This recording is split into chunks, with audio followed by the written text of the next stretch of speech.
Hi guys, welcome to a new video in the AI Engineer series. Today we will talk about NumPy library. Every AI library that we use like TensorFlow, PyTorch, scikit-learn, Pandas has one thing in common at its core, and that thing is NumPy. Now NumPy is not just another Python library, it is the foundation on which the entire Python AI ecosystem is built.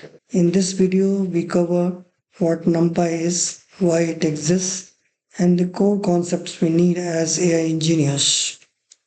So, what is NumPy and why does it exist? Python lists are great, but they have a problem. They are very slow. NumPy solves this by making numerical computation 10x to 100x faster through four key optimizations. Let's go through each one. Optimization 1 is no type information in memory. Now, every element in a Python list carries extra baggage because a Python list can hold any type, integer, string, object, all in the same list. So it has to store type information for every single element. Now, NumPy arrays store only one type of data throughout, so there is no type information to maintain per element, hence less baggage, less memory, faster access. Optimization 2, contiguous memory. In a Python list, elements are scattered across different locations in memory.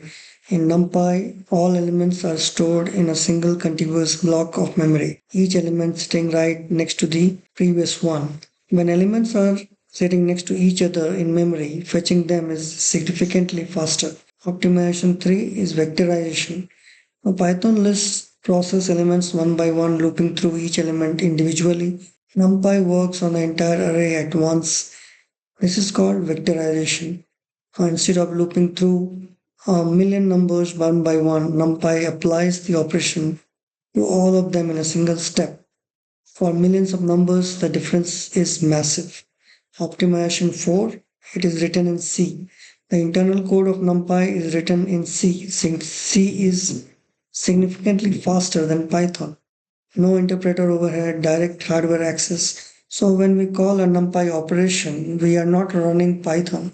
We are actually running compiled C code at full speed. Now these are the four optimizations that make NumPy dramatically faster than Python lists. No type overhead, contiguous memory, vectorization, and C under the hood. The result, NumPy operations are 10x to 100x faster than Python lists for numerical work. This is why every AI library is built on top of NumPy. I have created a short video especially on this topic why NumPy is faster. I will provide the link in the description. Please go ahead and take a look. Next, installing and importing. So we install NumPy with pip command, which we covered in the last video. So pip install NumPy, it will install the NumPy library, and then we import it like this, import NumPy as np. The alias np is a universal convention, but we can keep anything we want. Next, we check how to create arrays. The core data structure in NumPy is the n-dimensional array. So first we have to import the NumPy as np, and then it has a method called array in which we can provide the list of elements, and it will create the array for us. We can even create a 2D array like a matrix. We have to provide the multiple lists inside that list, like a couple of lists, then it becomes a 2 row and 3 column matrix. And then we can see the shape of these arrays using the shape attribute. So when we do a b.shape, it prints like 2, 3, which is a tuple, and gives us the dimension of the array, like 2 rows and 3 columns. We also have some helper functions to create common arrays, like the zeros and ones. It will create the arrays and then it will initialize with 0 and 1. So in AI, we use these constantly, initializing weight matrices, creating masks, generating some test data and all. We'll see the array operations next. So this is where NumPy really shines.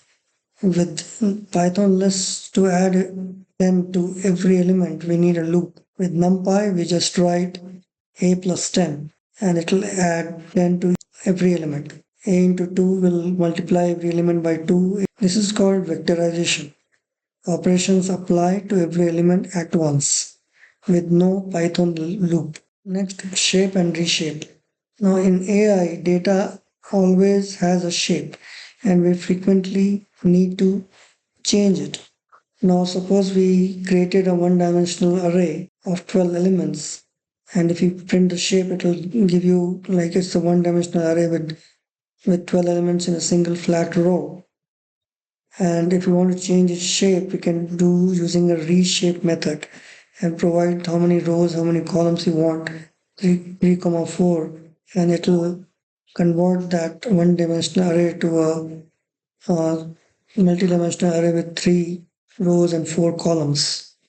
And if you print, you can see there are 3 rows and 4 columns that are printed. Even we can print its shape using the shape attribute, and it will give you 3, 4 in the tuple form. Next, indexing and slicing. So we can access the first element using a of 0, the last element using a of -1. We can slice it, and that gives us the subset of the array, and there we can mention the beginning index and the end index, but the end is exclusive. So if we give 1:4, it will give you the elements from 1, 2, 3, and 4 will be exclusive. It will not be included into the subset that we are getting. So to summarize, NumPy gives us fast, memory efficient arrays that are backbone of all AI libraries.